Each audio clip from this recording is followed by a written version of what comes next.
There are nights in the NBA that seem routine, and then there are nights when it feels like the league suddenly stops, takes a deep breath, and watches something happen that no one could have predicted. Tonight was one of those nights. And if you're a Lakers fan, you'll want to know every second of what happened, because it wasn't just about a win. It was about respect, legacy, and one of the most unexpected gestures from a rival superstar, transforming a quiet moment at the end of the game into a story that rookies dream of and veterans will never forget. And it all started with a blowout that no one predicted.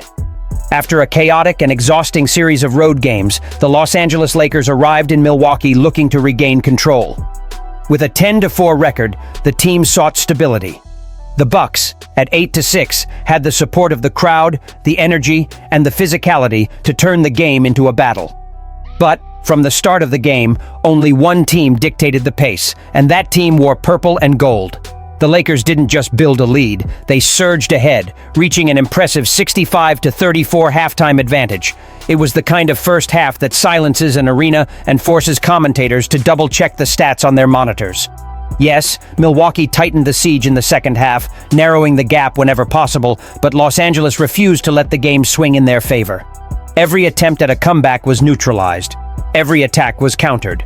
And when the final buzzer echoed through the Fiserv Forum, the scoreboard read 119-95, declaration of strength. A relief. A reunion with a team that needed a win not only in the standings but also in its spirit. But this blowout created an opportunity, a rare window to give minutes to players who rarely see the court. One of them was Lakers rookie Adu Thiero, an underdog now experiencing the reality of wearing an NBA team uniform. And on a night filled with improbable twists and turns, Thiero was about to have his own moment, a moment that should have been his alone, until another story intersected with his. At the end of the fourth quarter, Thiero drove into the paint, drew the foul, and earned a free throw. For many rookies, the moment is simple. For rookies who understand the importance of the league they are entering, those free throws become a milestone in their careers. Thiero positioned himself, took a deep breath, and converted the first free throw. Then, the second. 2 clean, perfect points. The first points of his NBA career. The Lakers bench erupted in celebration, and not in a polite way. They erupted in laughter, shouts of joy, almost invading the court. It was pure joy, the kind of happiness that only comes from a locker room that believes in its young players. And that's when Jared Vanderbilt decided to go after the meaning of the moment. The game ball. Vando wrestled with the referees, trying to claim possession of the ball like a football player contesting a loose ball. The players laughed, the fans were confused, the referees were annoyed, but nobody wanted to give in. The possession arrow pointed to Milwaukee, and the referees insisted the ball belonged to the Bucks. If nothing had changed, Thiero's first NBA points would have gone down in history without the physical memento that players keep for the rest of their lives. And then, Giannis Antetokounmpo entered the court. The two-time MVP, the finals legend, the face of Milwaukee, walked to the ball, took it from the hands of a Bucks coaching staff member, and handed it directly to the Lakers without hesitation. No theatrics, just respect. And that meant more than most fans realized at that moment. Because Giannis knew exactly what Thiero was feeling, he himself had been through it.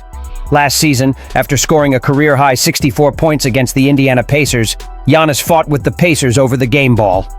The situation turned into a comical dispute, a mini-drama of the NBA, and a lesson about the importance of these objects to players. So, when he saw a rookie about to lose his own game memory because of a technicality of the rules, he didn't just watch, he acted. That level of empathy is rare in professional sports. To stop everything and honor the dream of a young player from another team? That's not something superstars usually do. But Giannis isn't just any superstar. And tonight, he became part of a Lakers rookie's history forever. While Thiero held the ball, smiling in disbelief, something even bigger happened. The Lakers bench applauded him, but the entire arena applauded Giannis. The moment transcended rivalry. It transcended the score.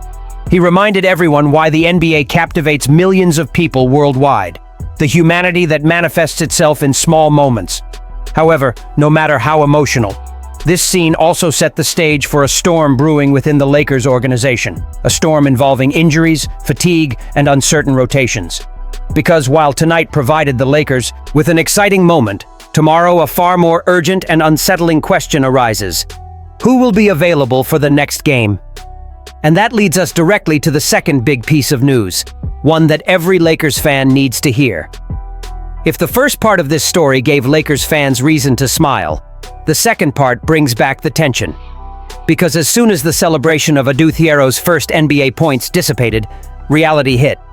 Los Angeles wasn't just finishing a streak of consecutive games, it was playing in precarious conditions.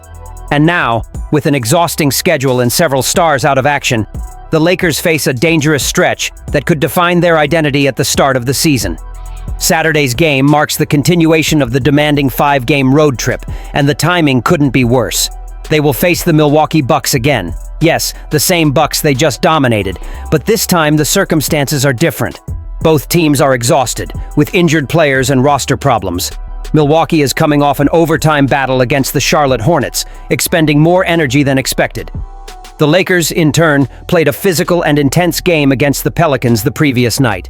Fatigue isn't a factor, it's the headline. Still, the individual performances against New Orleans were impressive. DeAndre Ayton had one of his most complete games since arriving in Los Angeles, scoring 20 points and grabbing 16 rebounds with a dominant presence. Austin Reeves exploded with 31 points and 7 assists, showing total control of the offense. Luka Doncic, always reliable, scored 24 points, dished out 12 assists, and grabbed 7 rebounds. Another near triple-double on a night when the Lakers desperately needed stability. But behind this impressive statistic, there was a problem. Rui Hachimura played 35 minutes and left the court with growing concern in his left calf. And now, less than 24 hours later, the Lakers have ruled him out for Saturday's game. This is not just a detail, it's a significant loss.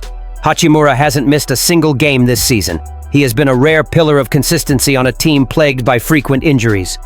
With a career-high average of 15.8 points and efficient shooting, Rui has become a crucial scoring option. But simultaneously, his rebounding numbers have hit a career low of 3.8 per game. Even so, his size, mobility, and scoring ability make him virtually irreplaceable, and the Lakers now need to try. Furthermore, Gabe Vincent and LeBron James will remain unavailable, meaning the roster is shrinking at an alarming rate.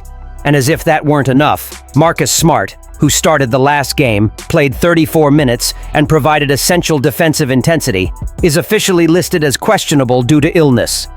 The loss of Smart, in addition to Hachimura, could completely reshape how coach J.J. Redick manages the team's rotation. With Rui absent, the expectation is that J.J. Redick will turn to Jake LaRavia to increase his playing time. LaRavia showed flashes of talent, shooting, grit, and court positioning. But asking him to take over the center position with many minutes on the court is a risky bet. Fans can expect mixed results. Some good moments, some difficulties, and a lot of pressure. The timing makes things even more difficult. The Lakers will finish this brutal stretch of consecutive games and immediately return to Los Angeles, preparing to host the Utah Jazz on Tuesday night. Travel, little rest, and uncertainty regarding the lineup combine in a dangerous formula, especially against teams eager to exploit a weakened opponent. The question then is, can the Lakers weather this storm long enough to regain their full strength? The start of the season already tested their resilience with injuries to key players, minute restrictions, and compromised rotations. But now, the pressure is reaching its peak again. In one night, the Lakers achieved a thrilling victory and an unforgettable moment between Giannis and a rookie. The following night, the fear of injuries arises, along with the urgency and the harsh reminder that the NBA never stops, not even for a team seeking stability, and with the Jazz on the horizon, the pressure only mounts. Now I want to know from you, Lakers fans, what surprised you most this round? Giannis's unexpected gesture of respect when handing the ball to our rookie, or the series of injuries that could complicate things for the team in the coming games? Comment below, leave a like, write Lake to support the channel, and subscribe because there's much more news coming soon.